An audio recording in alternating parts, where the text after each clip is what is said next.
I'll take the first one. Do Facebook. We talk a lot about the power of investing in platforms, and quite simply, Facebook may have the largest platform in the world. With Facebook, WhatsApp, Facebook Messenger, and Instagram, it has the number one, number three, number four, and number five social media networks in the world. Only Alphabet's YouTube at number two breaks its ranks. With those platforms, Facebook can and does layer on things like sub-communities, person-to-person transactions, small business support, e-commerce, and with Oculus, virtual reality. It's a buffet of monetization options as we go along. Matt, I think you've got Apple. Yeah, so I mean, these are 5 companies that really don't need introductions. But so when it comes to consumer electronics, there's really Apple and then there's everyone else. There are over 1 billion people around the world that use the iPhone. Apple practically invented the tablet computing market. Did you know that there are less than 200,000 tablets sold worldwide in total before the iPad, and 7 million in the iPad's first year? They pretty much invented that market. The Apple Watch and the Mac laptops and desktops are pretty much considered to be the best in their respective product categories. And the service business is just strengthening their ecosystem so much over the past few years, and still has a ton of room to grow. With over almost $200 billion in cash and investments, Apple has a ton of money to either innovate or acquire as it sees fit. And just the numbers are just staggering. Over $100 billion of revenue in the last quarter. So, Apple and everybody else is really how I would categorize most consumer electronics companies. Right on. Jason, you've got Amazon.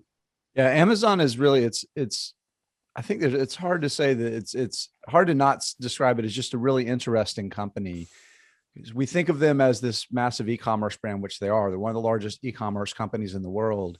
The data looks like they recently became America's largest clothing retailer, which for a lot of us kind of came out of nowhere. They're one of America's largest supermarket chains when they bought Whole Foods, and they've continued to expand the offerings there. They're one of America's largest cloud services providers. But I think one of the interesting things about Amazon's secret to success and to growth is the company's found that by being its own first best customer, it can unlock lots of other things. You think about Fulfilled by Amazon. This is a service that works well for its third parties and also works well for Amazon because it's its first best customer and its fulfillment centers. And then you think about Amazon Web Services, it's the same thing. Amazon was its best customer for cloud services, and now we have AWS.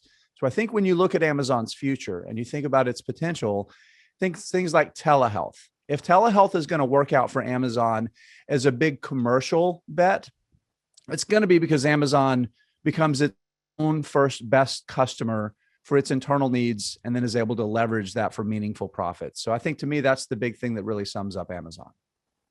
All right, Matt with Microsoft. Without Microsoft, you probably wouldn't be seeing me right now. I'm doing this on a Windows PC and I'm reading my notes off of a Word document.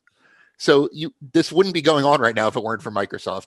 They're famous, like I said, for their Windows operating system and its Office productivity tools, both of which are dominant in their markets and are really almost insulated from competition risk at this point. Microsoft, they also have the LinkedIn social network. They have the Azure cloud platform, which is gaining market share on Amazon. Anyone who gains market share on Amazon is pretty impressive in my book. Also a large presence in the gaming industry with their Xbox consoles, a lot of other computing hardware they offer, such as their tablets. Very profitable company. Currently has over $130 billion of cash, kind of like Apple, really deep-pocketed company to grow through acquisitions or innovation as they see fit, and expecting over $160 billion of revenue. I mean, what can you really say about Microsoft? A lot of people, out of all the viewers, I'm willing to bet that over half of them are watching this using Microsoft products. Right on. And the last one before we get to the really fun stuff, Jason with Alphabet.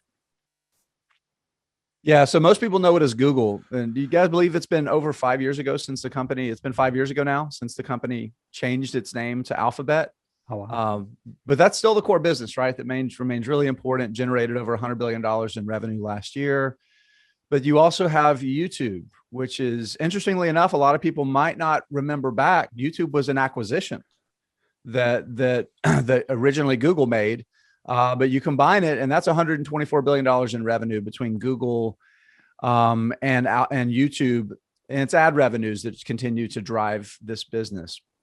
You also have Google Cloud, which it's kind of been surprising how kind of late to the party Alphabet has been in terms of cloud services, because this is a company that was built in the cloud, right? This is maybe the first like cloud company in terms of the kind of scale that we think about, but they've really seemed to have kind of turned on the engines there to be a real player in the cloud. So Google Cloud and YouTube are really fast growing.